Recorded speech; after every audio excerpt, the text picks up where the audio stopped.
So this is the last compulsory module in this Train the Trainer course. In this, as you are joining our CSU ALS family as one of our very valued trainers, and I really do hope you regard it as such, you get in contact, email me directly, take pictures and videos, post them to me or on the Facebook site. But as part of our new family of trainers, I want you to know as much as possible about how we're set up and how we structure things. So this talk is going to be all about how we run it, how we do our structure, and how you can get as involved as you want to be. So we're extremely fortunate to have a fantastic advisory board. This is our photograph as we launched the SDSEX guidelines in Houston at the SDS meeting, and they really have been instrumental in providing this for you. So thank you very much to all of those. I'll just let you know our structure. So you start off, we do a course for you, become a provider, and then you're now becoming one of our trainers. Once you've done 3 training courses, you can then become a course director and start running courses for us. And then, if you really enjoy this and you're with us for a long time, we're going to need more people to keep pushing this forward, and then we'd love you to become at some stage part of our advisory board. So that is our structure. Now, just a few little things. You saw back in 2003 I called it CSU ALS. That was pretty clunky, so very quickly in the UK we just started calling it CALS. We got rid of that SU thing, and we became known as CALS very quickly. We wrote a lot of our papers as CALS, and we set up our business arm just to run our affairs as CALS. But then we hit quite a big rock in America, the Comprehensive Advanced Life Support. I didn't know anything about them until their lawyers started sending us letters telling us to cease and desist using the CALS name. So we kind of thought, should we fight or should we run? We decided to run. So we decided that really we should just carry on calling ourselves CSU ALS in America. So we've got the CSU ALS America, we've got CSU ALS International, and it just so happens the little bit we set up is still called CALS in the UK, but that's just on paper. So what do all these arms do? So the bit we do in the UK, we haven't set it up as a charity, unlike America, and that's mainly because we've got some terrible charity rules in Britain. You have to have accountants, you have to just send everything to them. It really is very expensive and it'd be a waste of your money. So we're just set up independently. But what do? Well, we've got 2 people working in our office doing the admin. We look after all the international courses. We've got a provider database for the whole world. We've got trainer and course director databases. We create, make and distribute all the mannequins, we run the e-learning, and we have a computer software company that we pay to help with that, and we run the handbooks. Currently we have 3 languages, we're working on the Chinese version, and also we run the website. That's quite a lot that we do, but we're very pleased with the way that goes. So in the USA, they are registered as a charity because David Lizotte and his team are part of the APA-CVS, the Physician's Assistants, and it was a lot easier for them to set up as a charity formally. Their role in the USA is really to run everything in the USA. They manage the courses, the trainers, and course directors and deployment.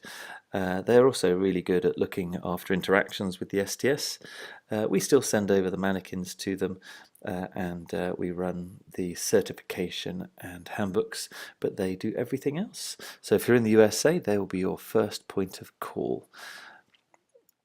Now, we do run certificates. We think this is really important because this is the glue that we hope holds everything together. We hold a database internationally, and the idea is that all the providers will let them know at a year that it's been a year since their course, and they can go and do some e-learning.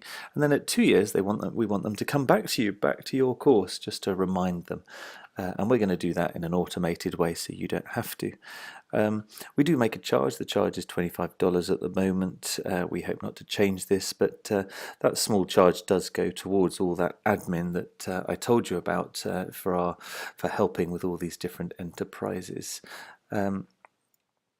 So that's the certification.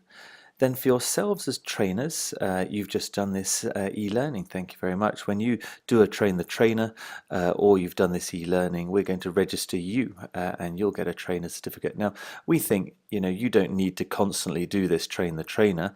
We think definitely it'll be valid for 4 years. But the way you renew is by teaching on at least 2 courses in those 4 years. And we don't think that's too burdensome.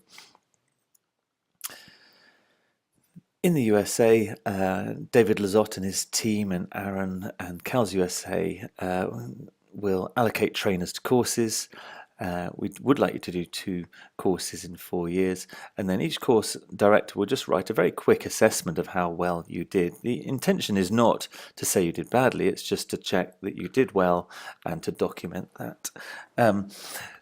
We intend you never to be out of pocket when you're doing us the massive favour of training, and if you do 3 courses as a trainer, we would love you to be a course director. Just a little note on e-learning. You know about it, you're on it right now. We have the pre-courses, which are specifically intended for people just prior to a course. We think it's massively useful to them because then they can ask high-level questions when they come to learn off you. And I bet you'll be able to tell those who have and haven't been on the pre-course. This has got mainly a set of compulsory modules, although the more detailed ones on chest x-rays, ECGs and blood gases are optional. We thought that might be a little bit high level for some people, and at the end of the day they're just coming to your course, so you can fill them in on that if you like. Now the full course is very similar to the pre-course, but everything is compulsory, so they do need to pass chest x-rays, ECGs and blood gases. And then the revalidation course is a mirroring of the full course. You need to pass absolutely everything. But a lot of people might ask you, how different is the content in each of these? Well, to be honest, all the videos are the same, and the MCQs rotate. So there isn't a whole lot of difference. People shouldn't be taking 2 of them at the same time. If we notice that, we'll refund them their money. And the pre-course is half price or provided free through a voucher. Obviously, we're going to also have the Train the Trainer course on this, and we're going to start having some foreign language versions on this as well. Of note, if you'd like to produce a module, I'd love to have new modules. So get in contact, do a video of what you'd like to do. Get in contact first, and you will become part of our worldwide e-learning. I'd love to have more modules. So that's an overview of the mechanics of our course. Welcome to CSU ALS as a trainer. Thank you very much for agreeing to take part. I really hope you'll enjoy it, and I do want to hear from you personally, so email me, Joel Dunning, all one word, at doctors.org.uk. Tell me, just say, hi, I'm a new trainer for you, and I'll reply back and be delighted to hear from you. And as I say, I really want this to be a worldwide community. We've got a Facebook site, we've got our website, and I want you to be in contact with everybody else. So thank you very much once again for taking this. The following modules are all optional, and best of luck teaching our course. I hope you save some lives.